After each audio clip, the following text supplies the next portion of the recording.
اپنی حلیے کے علاوہ اس کی ہر چیز میں اس کی دولت اور ذوق جھلکتا تھا۔ وہ ہالی ووڈ کی ایکشن فلموں کا سپر سٹار تھا۔ لوگ یہاں اسے دران کے نام سے جانتے تھے، پر وہ دران ملک تھا، ایک معمولی اسسٹنٹ مین سے ایک سپر سٹار کا سفر اس نے پچھلے 5 سالوں میں طے کیا تھا، اور اب وہ ہالی ووڈ کے مہنگے ترین فائٹنگ سٹار میں شمار ہوتا تھا۔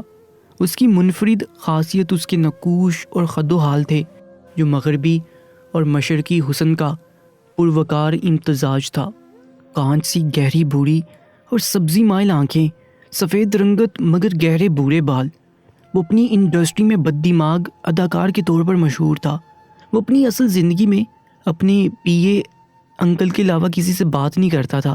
اسون ملک درانگ ویلاس کے قالین کی طرح بچھے لون میں اکیلے کھڑے تھے۔ روزین ہدایات کرتی ادھر سے ادھر گھوم رہی تھی۔ لون میں ڈھیر ہوئے کیک کو اب اٹھایا جا رہا تھا۔ اسون ملک نے نگاہ اٹھائے دوسری منزل کی طرف دیکھا۔ ان کے کمرے کی بتیاں روشن تھیں، مگر جانتے تھے روبی کا چہرہ بجھ چکا ہوگا۔